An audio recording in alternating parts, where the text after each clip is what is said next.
Selamat pagi anak-anak. Pagi, Bu. Oke, apa kabar dengan kalian hari ini? Baik, Bu. Oke, sebelum kita mulai pelajaran kita, ada baiknya kita berdoa dulu untuk Prispa pimpin doa ya. Mari kita bersatu dalam doa. Ya Bapak, terima kasih Engkau telah memberkati kami dari rumah sampai di sini Bapak. Ya Bapak, sebentar lagi kami memulai pelajaran kami. Kiranya Engkau memberkati dari awal sampai akhir pelajaran kami. Dan begitu juga dengan murid-murid. Berilah kami kecerdasan agar dapat menjawab soal-soal yang diberi Ibu Guru kami. Inilah doa anak-Mu yang kurang sempurna, kami pajak dalam putra-Mu yang kudus. Kemuliaan kepada Bapa dan Putra dan Roh Kudus, Seperti pada permulaan, sekarang, selalu, dan sepanjang segala abad. Oke, bagaimana hari ini? Sehat? Sehat, Bu. Sebelum mulai pelajaran, coba lihat dulu ada sampah di kiri kanan, di bawah, atau sudah bersih? Bagaimana? Bersih? Enggak, Bu. Oke, kalau ada sampah diambil dulu ya. Nah, sebelum kita mulai pembelajaran kita, apakah teman-teman ada yang tidak hadir? Hadir semua. Oke, baik. Berarti semua sehat ya? Nah, oke. Pada pelajaran minggu ini, kita belajar mengenai kerjasama internasional. Nah, di mana indikator pencapaian kita yang pertama itu mencapai informasi pengertian dalam kerjasama internasional. Yang kedua, menyebutkan manfaat kerja internasional. Dan yang ketiga itu menyebutkan bentuk-bentuk kerjasama internasional. Nah, di sini juga ada tujuan pembelajaran kita. Siswa itu dapat menyebutkan bentuk-bentuk manfaat internasional. Dan yang kedua itu siswa dapat memahami apa itu kerjasama internasional. Nah, selanjutnya manfaat dari kerjasama internasional. Nah, di sini juga Ibu akan menilai kalian itu. Yang pertama penilaiannya itu sikap. Bagaimana sikap kalian di saat belajar ataupun kalian sering tidak hadir, itu ya. Yang kedua, nilai ujian UTS dan UAS. Dan yang keempat itu tugas-tugas yang Ibu berikan ke kalian, kalian mengerjakan atau tidak. Dan di sini juga metode pembelajaran kita adalah discovery learning, yaitu tanya jawab. Oke? Nah, baik. Sebelum kita masuk ke kerjasama internasional, minggu lalu kita belajar tentang apa? Barang dan jasa. Oke, barang dan jasa. Ada ya, ingat kalian masih baik ya. Nah, oke, kita langsung masuk ke kerjasama internasional. Sebelum Ibu menjelaskan, yang terlintas di dalam pikiran kalian itu kerjasama internasional itu apa? Merupakan bentuk kerjasama ekonomi yang terjadi di antara dua negara. Nah, kerjasama terjadi di antara dua negara. Nah, contohnya itu kalau dua negara, berarti kita mungkin dengan negara Malaysia, apalagi Singapura gitu ya. Nah, sebelum kita masuk ke kerjasama internasional, kita juga sering bekerja sama dengan teman kita, sesama kita. Kita tidak mungkin hidup sendiri kalau kita tidak memiliki teman gitu ya. Nah, contohnya Prispa, dia itu tidak memiliki teman. Nah, dengan mengadakan apapun, contohnya dia mau ulang tahun, mendekor ataupun merias semua rumahnya, pasti dia membutuhkan teman kerjasama untuk melakukan hal itu. Kalau dia tidak memiliki teman kerjasama, maka hal itu akan sulit, ya kan? Yang awalnya bisa itu mencapai 2 jam selesai, tapi karena dia sendiri, karena sendirinya untuk menghias ruangan itu bisa mencapai setengah hari gitu ya, 16 jam. Bisa juga 8 jam. Kalau dia ada pesta besok, Kalau dia hanya sendiri, tidak ada kerjasama, berarti dia dari sekarang harus mendekor, gitu ya. Nah, sama halnya juga seperti kalau kita itu mengadakan kerjasama internasional. Contohnya, barang-barang dari luar itu ada yang masuk ke Indonesia. Pakaian. Sering kita lihat itu monja-monja. Nah, kalau kita bahasa kita itu loak, gitu ya. Nah, itu pakaian dari mana? Luar negeri. Luar negeri. Contohnya dari Korea. Banyak pakaian-pakaian orang Korea itu yang masuk ke Indonesia. Bukan hanya pakaian yang monja, tetapi juga yang baru. Fashion. Coba di antara kalian mana yang pernah belanja online atau di Lazada, Shopee, yang belanjanya di luar. Kita sering itu lihat lipstick itu dari Korea. Harga murah, bagus. Kalau kita beli Wardah, mungkin harganya mencapai ratusan. Tapi kalau kita pesan dari online, itu hanya bisa 18.000. Jadi lebih murah. Kadang lebih mahal ongkos kirim ketimbang harga produk. Nah, gitu ya. Nah, bukan hanya itu, bukan hanya di fashion, bukan hanya di kecantikan juga kerjasama internasional dipakai, tetapi juga tentang konsumsi juga yang kita konsumsi. Sekarang Singapura memasukkan produk apa ke Indonesia? Yang kalian tahu? Beras. Singapura mengimpor. Kita sama-sama mengimpor dan ekspor produk yang ada di Indonesia, kita kirim keluar, dan yang luar itu dia kirim ke dalam Indonesia. Contohnya beras. Apalagi yang tidak ada di Indonesia. Karena apa? Indonesia itu yang kita tahu bahwa Indonesia itu penghasilannya banyak, hasil buminya itu banyak. Bisa dibilang, dikatakan itu Indonesia memiliki penghasilan yang terbanyak di dunia. Sekarang aja kita tinggal di dataran tinggi. Kalau kita pergi ke Jawa sana, kita di Jawa pasti akan kalau kita ke pasar, kita pasti membeli cabai, sayur mayur, daun ubi, kangkung, apa segala macamnya kan. Tapi kalau kita coba di sini, cabai kita minta ke tetangga, ya kan? Kita gitu. Nah, kalau nggak ada cabai di rumah, kita minta ke tetangga, Bu, minta cabainya dong. Nah, aku belum ke ladang, belum ngebun, gitu ya. Nah, tetapi kalau kita di sana tidak ada istilah untuk minta minjam gitu. Begitu juga dengan tetangga. Kalau tetangga tidak memiliki tomat, dia pasti datang ke rumah kita lagi. Ada tomat nggak, gitu ya? Nah, karena apa? Karena kita penghasilannya itu di sini ada. Dan sekarang banyak sekali itu penghasilan yang dihasilkan oleh Indonesia, khususnya itu di Tanah Karo ini ya, udah diekspor keluar. Contohnya anak kubis, kol. Nah, kol. Dulunya anak yang kol itu setelah kita potong kol kan ada tuh anaknya kan. Nah, dulunya itu tidak dipakai, tapi sekarang sudah diekspor impor juga ke luar negeri. Contohnya ke Singapura. Sekarang ke Singapura udah. Dan juga banyak lagi wortel udah juga kita keluar. Karena apa? Mereka juga membutuhkan. Di sini kita membutuhkan banyak kebutuhan.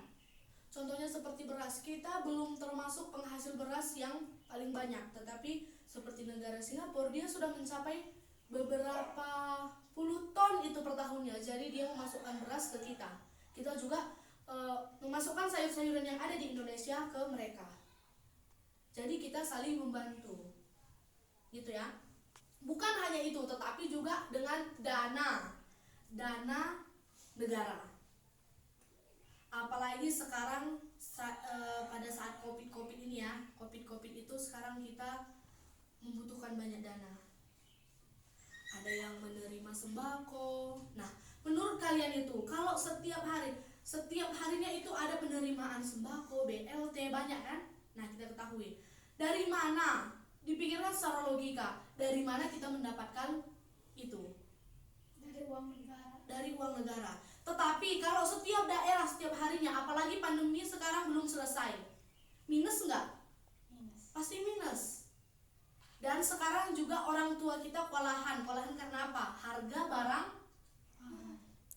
ada yang kurang, ada yang mahal. Sekarang yang mahal apa? Cabai, ya kan? Tapi sayur mayur anjlok turun.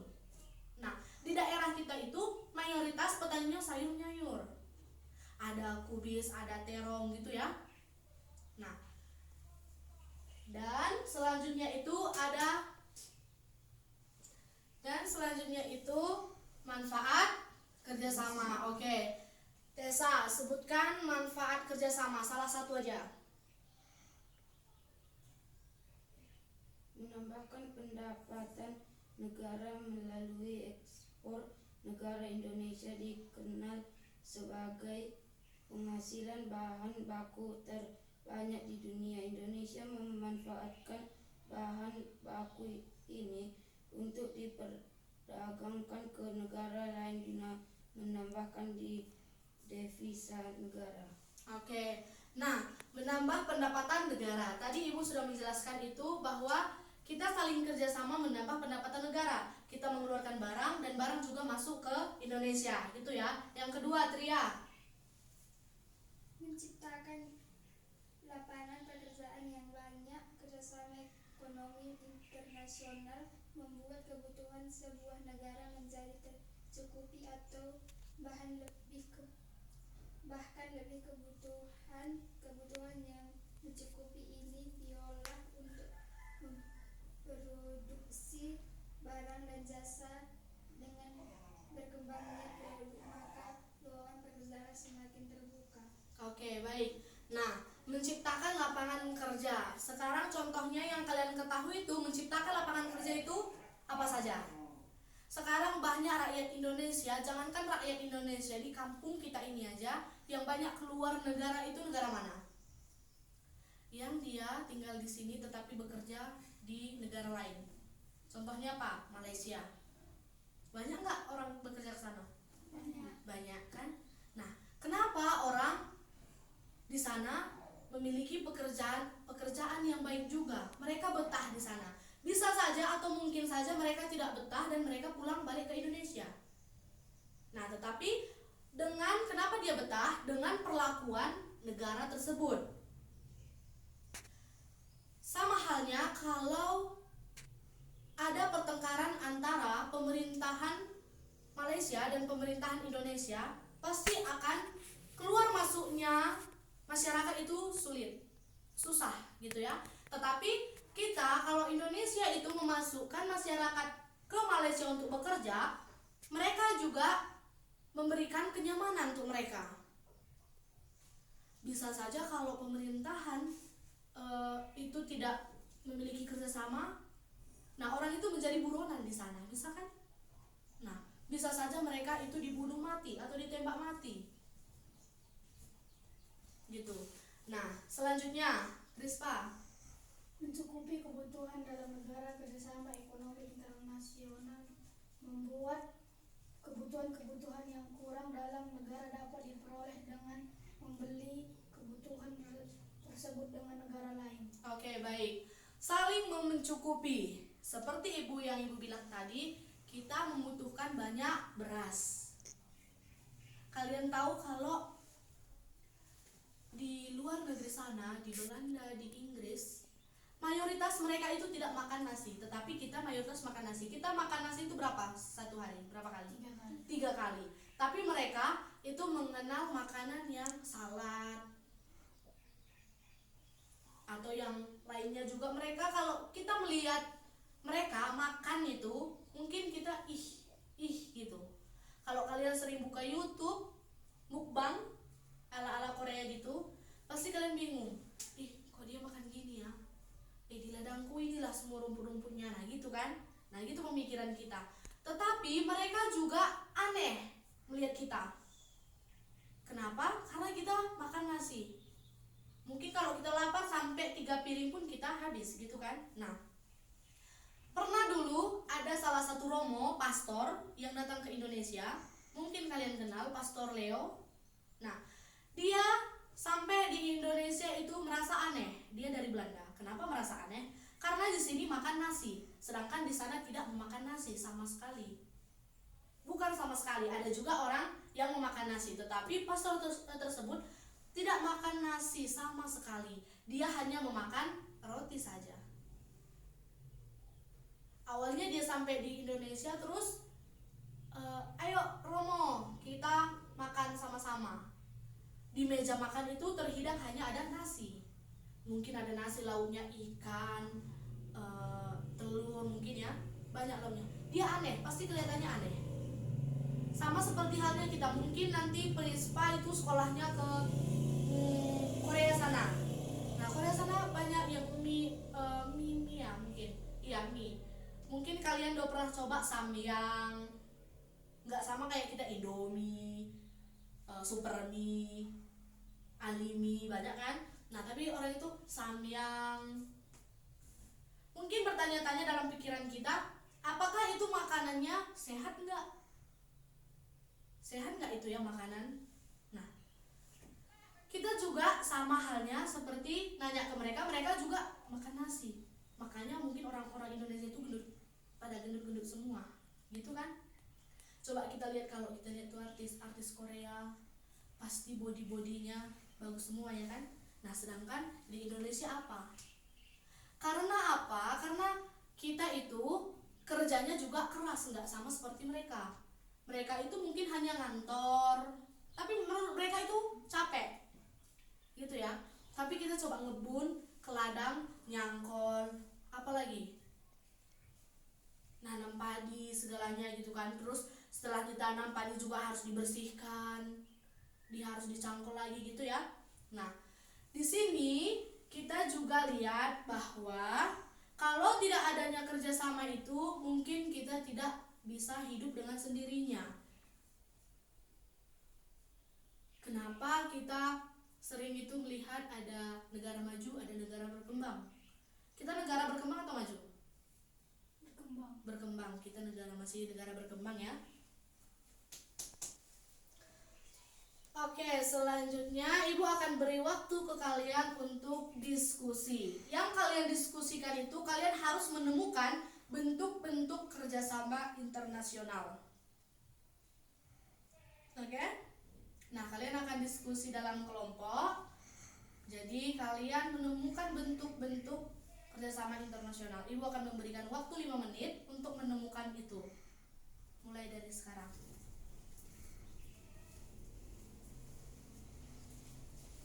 Kerjasama internasional, bentuk-bentuk dari kerjasama internasional.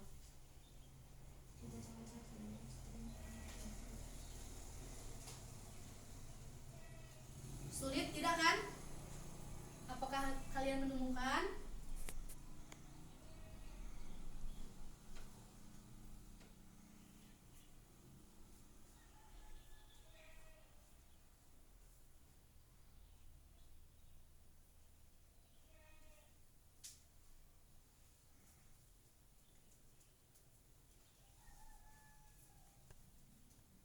Gimana, selesai? Tessa sudah menemukan semua bentuk-bentuk kerjasama internasional? Prispa? Tria? Tessa? Oke, baik. Nah, sekarang Ibu mau bertanya. Nah, setelah kalian mulai diskusi, sudah menemukan jawabannya. Jadi Ibu mau tahu apa aja bentuk-bentuk kerjasama internasional. Oke, Tria. Kerjasama bilateral. Oke, baik, pintar ya. Kerjasama bilateral. Prispa, pengertian dari kerjasama bilateral itu apa? Bentuk kerjasama ekonomi yang terjadi di antara dua negara. Oke, bentuk kerjasama yang terjadi di antara dua negara. Nah, contohnya ada yang tahu contoh dari kerjasama bilateral itu? Ibu memberikan poin nih. Siapa yang tahu menjawab, Ibu memberikan poin. Oke, Prispa. Kerjasama ekonomi internasional secara bilateral adalah kerjasama Indonesia dengan Korea Selatan. Oke, baik. Dia dapat poin ya. Prispa dapat poin. Oke, Prispa. Selanjutnya, yang kedua, Tessa. Kerjasama ekonomi regional. Kerjasama ekonomi regional. Yang tahu pengertiannya siapa? Dapat poin lagi. Oke, Tria. Merupakan bentuk dari kerjasama ekonomi yang dilakukan antara negara pada suatu tertentu. Tria ya. Oke, Tria dapat poin lagi. Selanjutnya lagi, Prispa. Bentuk kerjasama yang ketiga itu apa?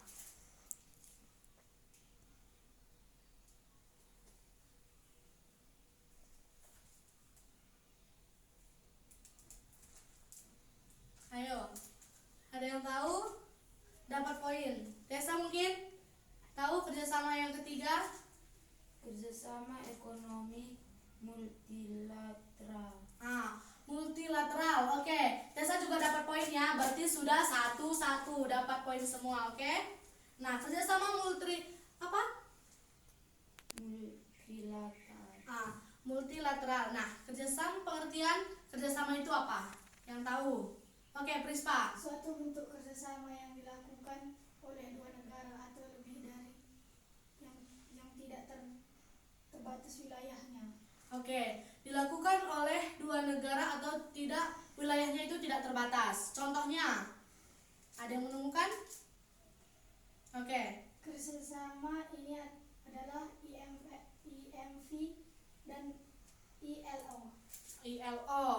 Nah, contohnya udah nemu ya. Nah, Prispa udah banyak dapat poin. Ayo, harus rebutan. Masih ada lagi yang kalian temukan bentuk-bentuknya? Masih ada lagi? Ayo. Masih ada lagi nggak? Sudah habis? Oke. Nah, bentuk-bentuk dari kerjasama internasional itu yang pertama tadi itu apa yang pertama? Bilateral. Nah, dilakukan oleh dua negara. Contohnya tadi udah singgung banyak tentang Indonesia dengan Malaysia, Singapura dengan Indonesia, Korea dengan Indonesia. Gitu ya. Nah, tadi juga ada yang menyangkut itu kerjasama antara dua negara di wilayahnya. Hanya wilayah mereka itu.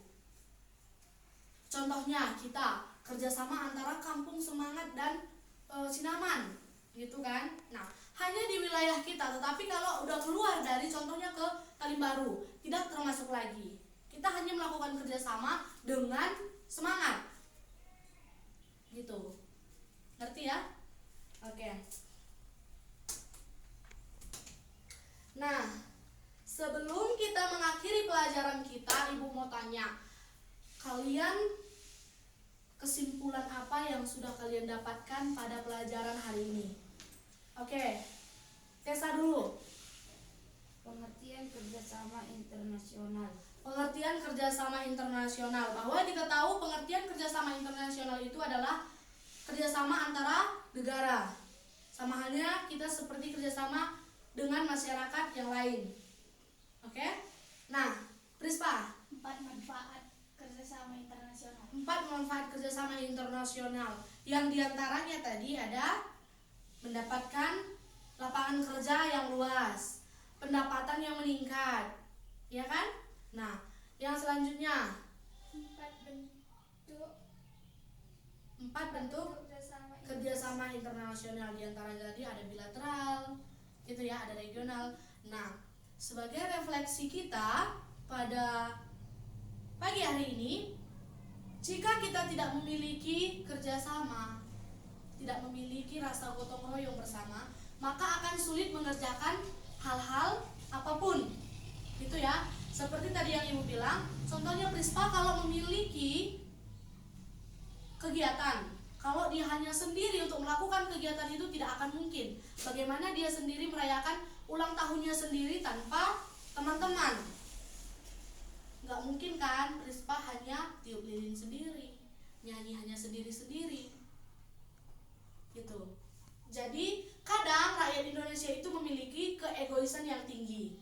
Namun karena keegoisannya itu mungkin susah bagi dia sendiri juga, gitu ya. Nah, kenapa? Kalau kita lihat, jika tidak ada kerjasama, seperti halnya Indonesia dan Singapura. Singapura memberikan beras kepada kita. Jika tidak ada kerjasama antara itu, bagaimana Indonesia mencukupi beras? Sedangkan penghasil beras itu di dunia itu salah satu termasuk di Singapura. Tetapi Indonesia tidak memiliki beras yang banyak, tidak cukup untuk negaranya tersebut. Itu. Sebagai halnya kalau kita di Kalenjahe, Nah, di Kabanjahe itu, mungkin di Kabanjahe sekitar Tanah Karo itu memiliki penghasilan padi ada lah gitu ya. Semua orang tua kita pasti menanam padi. Tetapi mungkin di Medan sana, di kota sana, nggak ada orang yang menanam padi. Sedangkan padi yang ibu kita tanam itu cukup hanya untuk kita per tahunnya, karena tidak setiap saat orang tua kita menanam padi, tapi per tahun juga, ya kan? Nah, tidak mungkin kalau tadinya juga ibu kita hanya menanam padi untuk makanan sehari-hari kita. Bagaimana kita bisa mengirim padi itu keluar, sedangkan kita juga masih banyak kekurangan. Nah, seperti itu ya. Nah, seperti juga halnya tadi passion sama pakaian-pakaian yang dari luar negeri ke kita. Kalian tahu nggak itu pakaian yang kalian pakai itu dari mana? Luar negeri. Dari luar negeri. Mungkin kalian lihat dari online. Pengiriman dari mana? Dari Korea Selatan. Pengiriman dari mana? Singapura. Ada motif-motif pakaian yang tidak bisa rakyat Indonesia itu rancang, tetapi rakyat luar itu bisa merancang. Kayak artis-artis banyak pakaiannya dari luar. Nah gitu ya. Oke, baik. Ibu akan memberikan tugas kepada kalian dikumpul untuk minggu depan. Nah, tugasnya itu kalian menemukan salah satu kasus kerjasama internasional. Dan dikumpul minggu depan itu salah satu sebagai penilaian ibu juga mengenai tugas kalian. Apakah masih ada pertanyaan untuk minggu hari ini? Tidak. Tidak, oke. Nah, kita akan tutup melalui doa. Yang bawa doa penutup Ria, oke, baik. Teman-teman, mari kita berdoa doa. Dalam nama Bapa dan Putra dan Roh Kudus, amin. Terima kasih Tuhan karena Engkau telah memberkati kami dalam pelajaran ini. Ya Tuhan, memperlai kami mempulang, berkatilah kami, juga dengan guru-guru. Ya Tuhan, berkatilah mereka agar bisa mengajari kami dengan inilah doa anak ulang kami dan dalam putra yang kudus, amin. Dalam nama Bapa dan Putra dan Roh Kudus, amin.